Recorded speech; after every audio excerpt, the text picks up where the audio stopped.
Welcome to the Saved and Sealed podcast.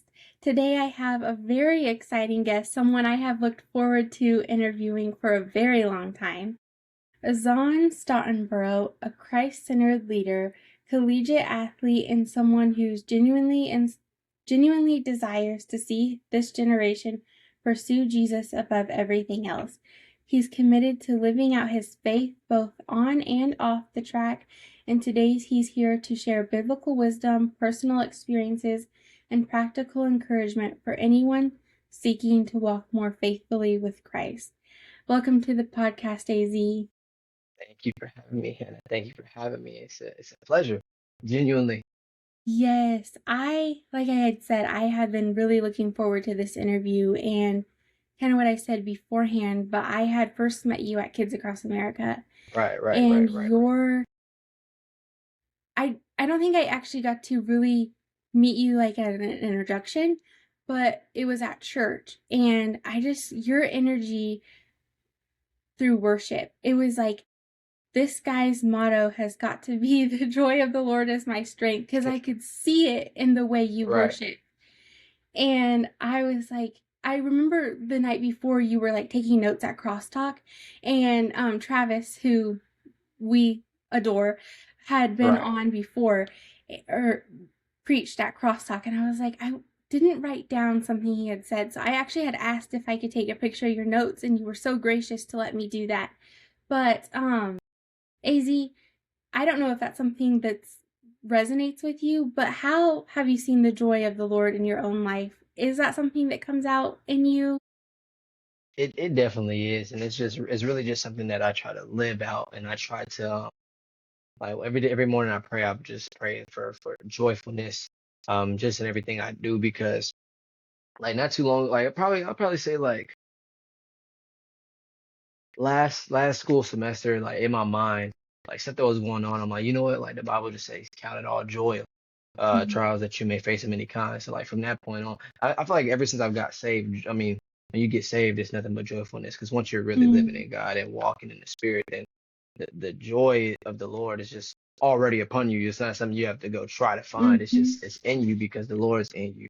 But like I said, like last semester, I was like, okay, like some stuff was going on. I'm like, just count it all joy because it all has a reason and there's a reason, there's a purpose, and God's doing everything so that there may be something else we may not see in the future coming up. So I'm just gonna count everything joy. I'm gonna be joyful through everything. I try to.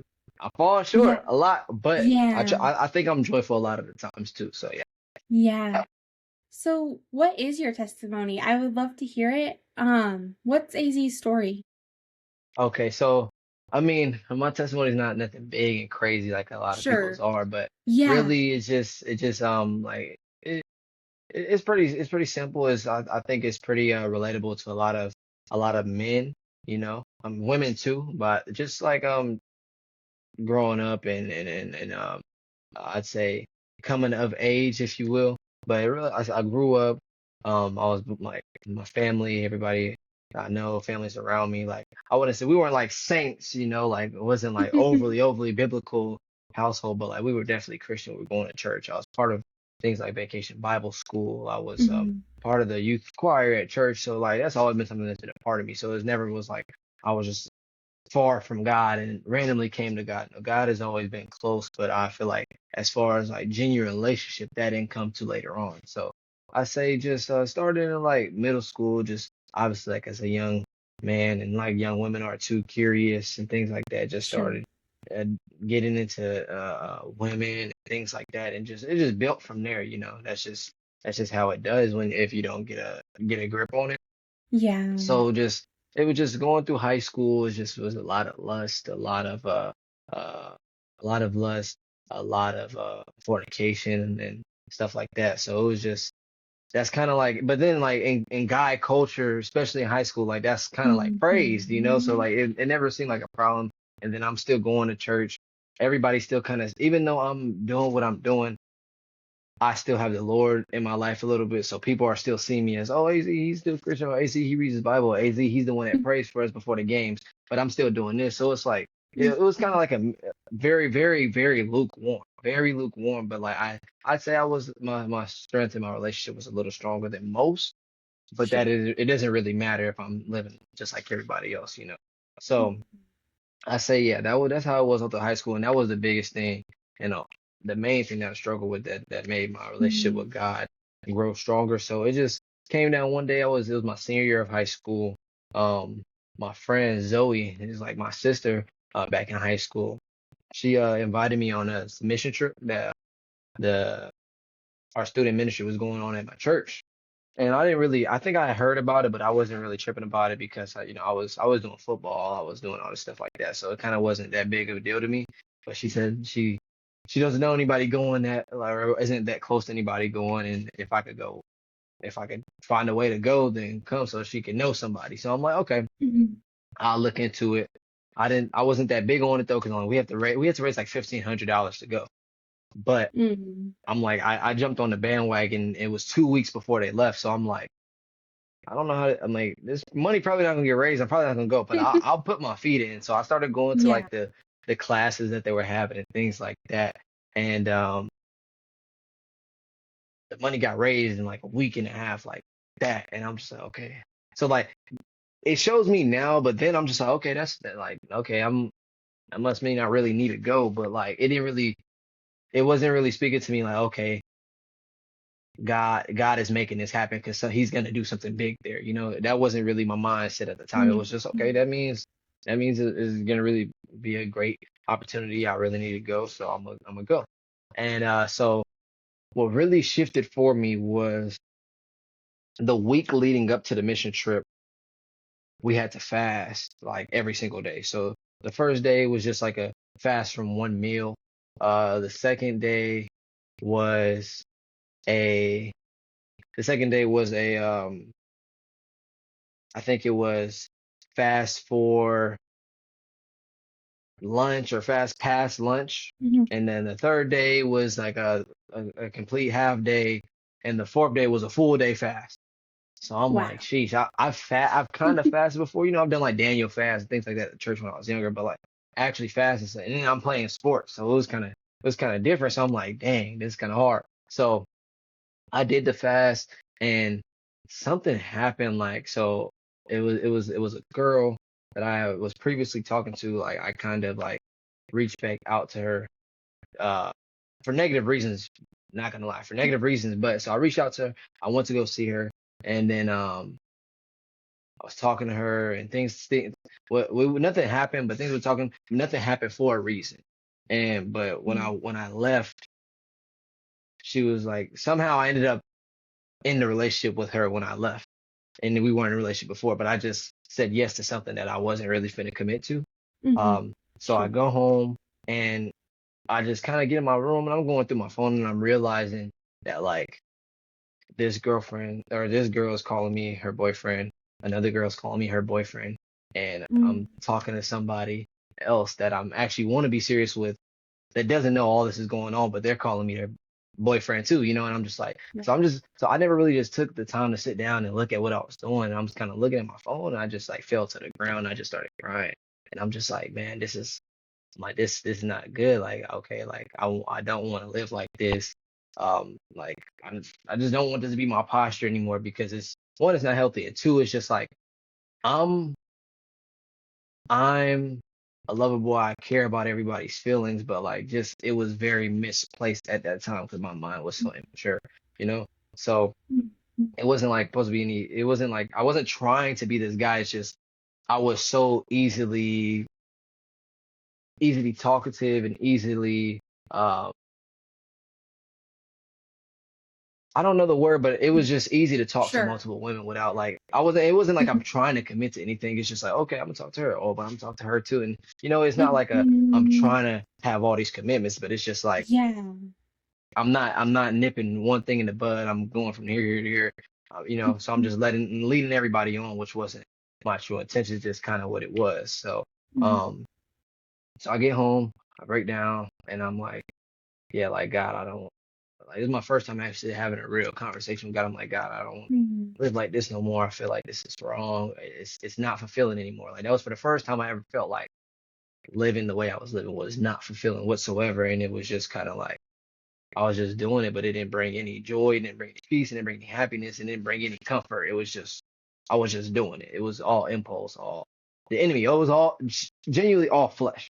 So I texted the girl I had just saw, and I texted her, and I was just like, hey, yeah. The next day, I was like, hey, yeah, I'm sorry, it's not gonna work. Like I said yeah to this, but I was just saying that in the moment because I wanted something else that was ulterior motives.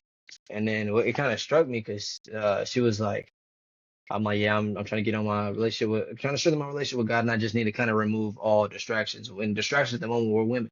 So, and then something that kind of hit my heart, and I always remember to this day. So, ever since then, I've tried to be intentional with everybody I come encounter with. It's like, oh, stop, don't use God as an excuse if you just don't want to do, if you don't want to commit, you don't want to commit. Just say that. Don't use God as an excuse. I'm like, I'm not using God as an excuse, but it's like I can see how it would look like that because of how I was moving previously, and Mhm. I'm not this super strong faith walking Christian. I'm just call myself. I have the label, but I don't have the fruits, you know. So, but that Mhm. night after I broke down crying, I just was taking a shower, and that was the first time I genuinely just had a conversation with God, and I was just talking to Him. And the main thing I asked Him was, if I'm going to do this, show me the difference between you putting obstacles in my life for me to overcome them from, and show me the difference between that and the enemy putting things in my life to like take me down and try to destroy me, you know, because sometimes it really Mm. could look like the exact same thing, you know. So I Mhm. asked him that, and that was the first time I actually talked to God as if he was like a person instead of just like, oh dear God, you know, it was like, hey, like I was talking to him like he was in front of me. So next day I'm at school, I'm at the library, we're still doing the fast stuff like that, and I was reading my Bible, and I was reading James for the first time, and I was reading James, and I came across, oh, the Lord will never tempt you, for you're only tempted by the enemy. And Mhm. I'm just like, okay, so if it's, because I'm thinking in my head, I'm thinking, God, show me the difference. Like if it's a girl coming in my life, like if it's a girl coming account that I come encounter with, is that me supposed, like, is that like supposed to be a test for me to like see if I'm gonna be strong, or is that the enemy trying to get me to Mm. fall away? And I'm like, clearly at this point in time, it's not a test because I can't pass it. So God's not gonna give you a test that you genuinely can't pass in that moment. So like That's that's what good. kind of, so I read that, and once I read that, that was my first time actually feeling like I heard God speak to me. I was just, Mm. oh, this is Mhm. real, you know. I'm like, this is Yeah. real. So from that point on, I was just kind of like been trying to increase that fire. We broke the fast. We went to Jamaica. I was evangelizing the people out there, and something just shifted Mm. while I was out there. And I wasn't that big on worship before coming, like going to on the mission trip, but we did was we assembled like some of the youth that wanted to be on a worship team and sing to some of the, at one of the churches that we were going to out there, and I did. And just something just shifted while I was out there. Like I was just Mhm. shown like, hey God, like, okay, I was crying out there because I'm like, I know I need to separate myself from the friends that I'm around. These are my only friends. I know I gotta Mhm. start walking differently, stop listening to certain music, stop doing this, remove these girls. And I'm just like, bro, like this kind of is, I'm not gonna say it's my identity, but everything I knew Mhm. I was gonna have to remove when I got back home. Be Kind of like maybe empty. what yeah, you know what I'm saying? Like that's what I surrounded Mhm. myself with. So it was scary. So, Mhm. but I committed. I'm like, okay, God, like, and the biggest thing was like my friend group at the time, and it's still my friend group. We're like, they're like my brothers, but at the time, of course, everybody, like we were all living in the world, and I'm the only one that this revelation was happening to. So it was like, I'm like, Mm. God, like I felt like He was telling me to remove them, and I'm like, God, if I remove them, then who's gonna show them you? What if I'm the person that's supposed to be around them? Because like I'm like, if they're not gonna listen to somebody random coming to tell them, oh, you need to get saved, but they might listen to me first because I'm like a brother to them. So I'm Mhm. like, I tried to keep them close, but at a distance at the same time, so I didn't continue falling. So when I got back from the mission trip, it was really hard because I had to find a whole new community. I had to find a whole new way of placing my interest and placing my joy and placing my passions in. And I just got super involved at my church and found an awesome. I mean, I already knew everybody at my church, but when I got there, I genuinely started like adapting and building a community of men that like were in my corner that would made it way easier. So I was at church like 4 times a week after that, just because I'm like, I started living there. I'm like, okay, I feel so like the Mhm. Lord is moving here, and Mhm. I have this community here. So that just became I just became on fire for being at church. And I don't know what it was in Jamaica, but whatever shifted, Yeah. I got back and I became like a worship fiend. Like I would pull up to school early in the morning, blasting with my windows down, let everything, you know what I'm saying? So I don't Mhm. know what it was, but ever since that point, like worship is literally my lifestyle. Is Like that's as you said, like when you saw me at camp, like I yeah. don't know how or why it shifted, but from then on, Yeah. it's like I can't not worship. Like worship is Yeah. probably the number one thing that brings me joy, comfort, peace, and just like Mm. I like it's just I don't know, it Yeah. overwhelms me now. Yeah. Yeah. So is that how you were introduced to KA through your church, or how was that like? Yeah.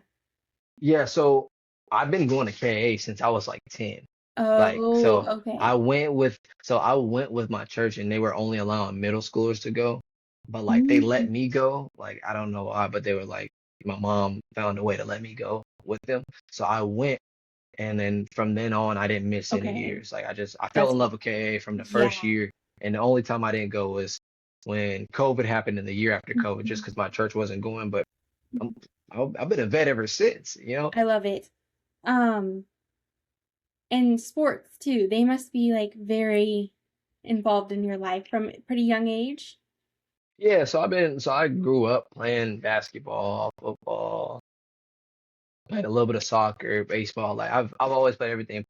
Football, basketball was my two main things, and I kind of dropped basketball in high school. Like when I got to like sophomore year, junior year, because I wanted to take football serious. I thought I was gonna go play football in college, but I just realized that I could do way more and go further and get more money in college running track. So I was like, let me try to commit to this, and it ended up happening. It probably was the smartest decision I ever could have made in my athletic career.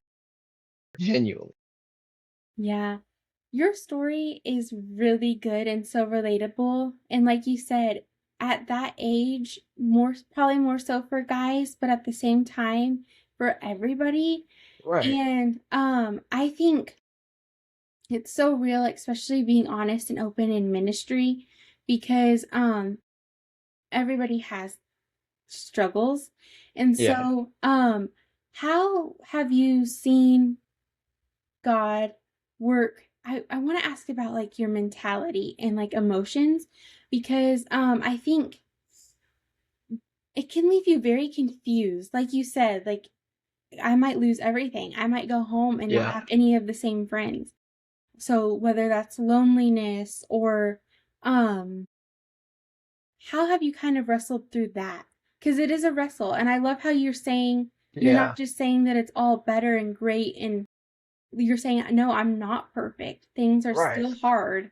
So, how Yeah. does it look like that wrestle continuously? So I would say, to be honest, the it was hard for me when when I got back. So when I got back from the mission trip, it was like, okay, I jumped into a whole like I just did a like Sure. coming back from Mississippi, I wasn't the same person when I left, you know. So like Mhm. even though like I kind of had that coming to God moment when I was still here before I left, coming back from the Mississippi, that's when I truly was like, I'm gonna try to live intentional.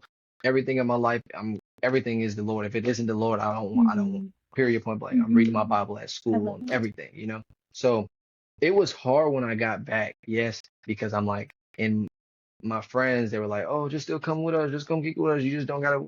And I'm just like, I wanted to so bad, and I did a couple times. Don't get me wrong, because like it was still so fresh.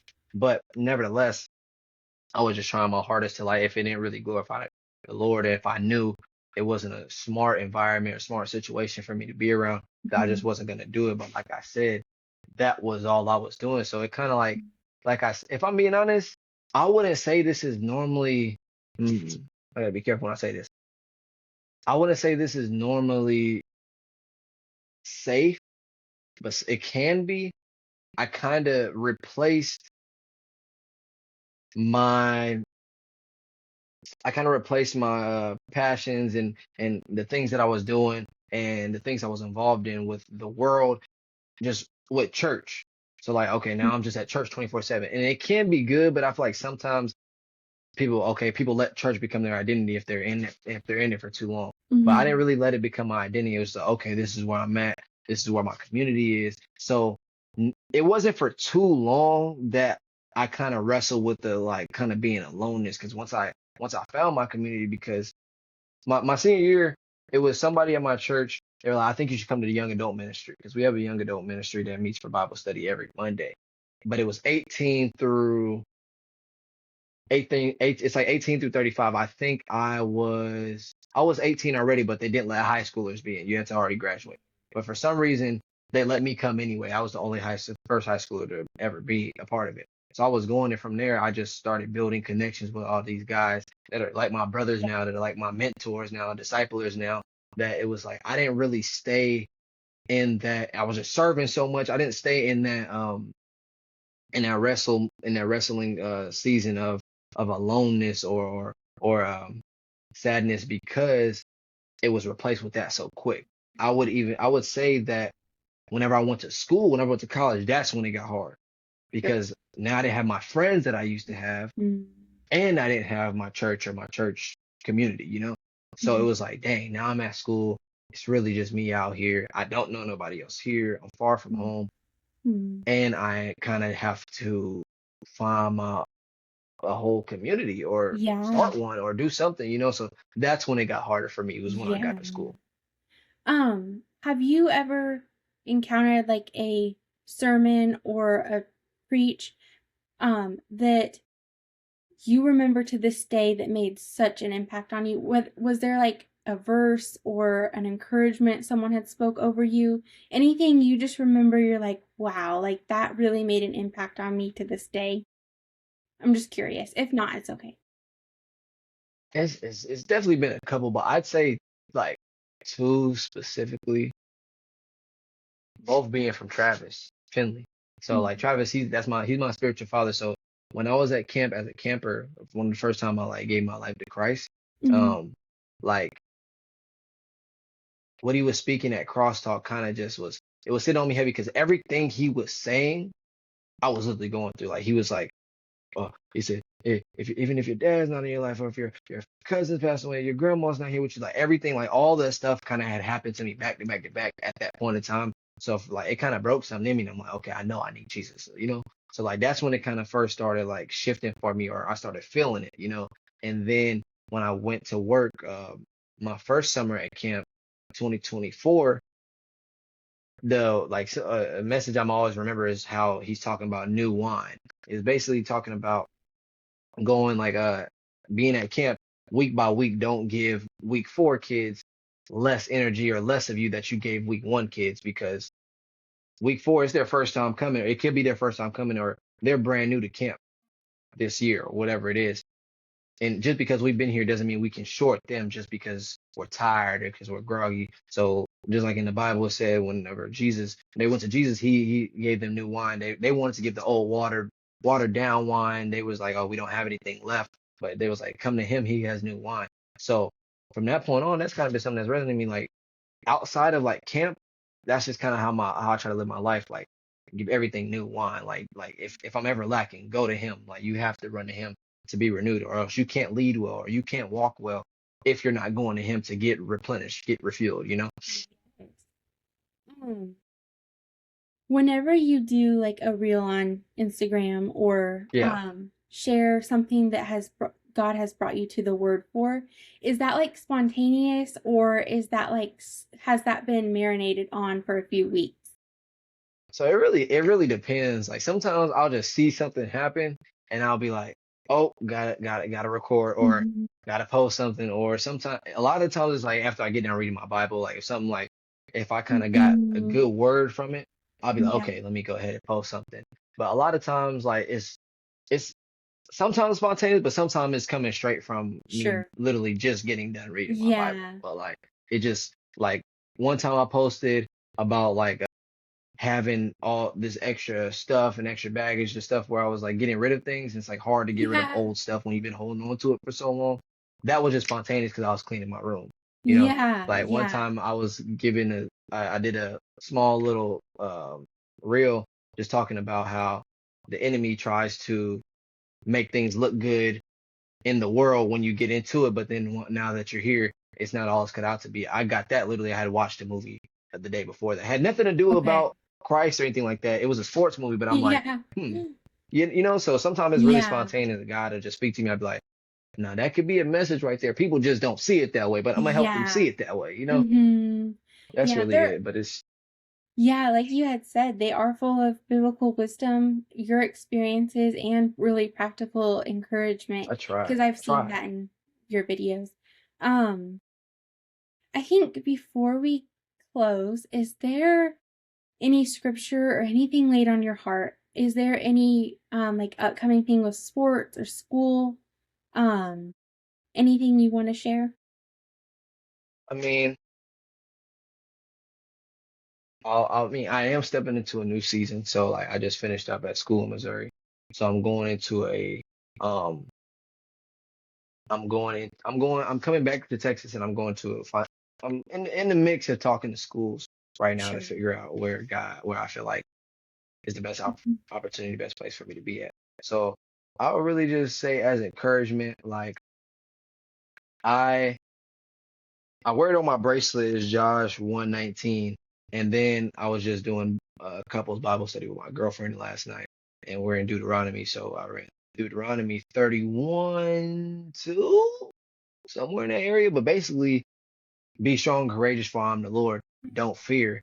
Understand that even though you're going to a new path where you haven't been yet, I've already set it out for you. I've already walked for you. And not only have I walked there for you and laid the path, anything there that doesn't need to be there for you, I've already removed it. So when you do get there and when you do receive your blessing, all you have to do is just get there and steward it well. So I would just say as encouragement, just understand, learn what stewardship looks like before you get the blessing so that you don't lose it.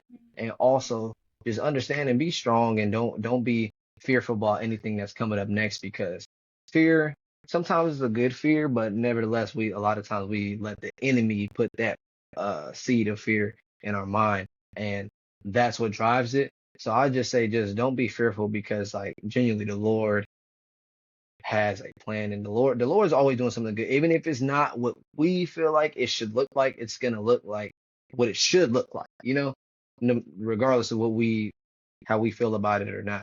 So I don't know. That's kind of where I'm at right now. Is just being still, trusting Him, and knowing that whatever is gonna be is gonna work out, and that's gonna be the best thing that could possibly happen for me in that moment regardless of if I feel like regardless if if it looks the best for my life at the moment, if that happens, that's the best that God needs for me in that moment, and who knows what could come from it. Sure, absolutely. Yeah, 100%. I seen that in my own life as well. And so yeah, of thank you for the encouragement and just course, the word. It's been so good to have you on here and definitely can't wait to see what God has in store. most definitely, most definitely. I appreciate you bringing me on here as the first podcast. I'm actually thinking about getting into doing podcasts with my close friend that I met.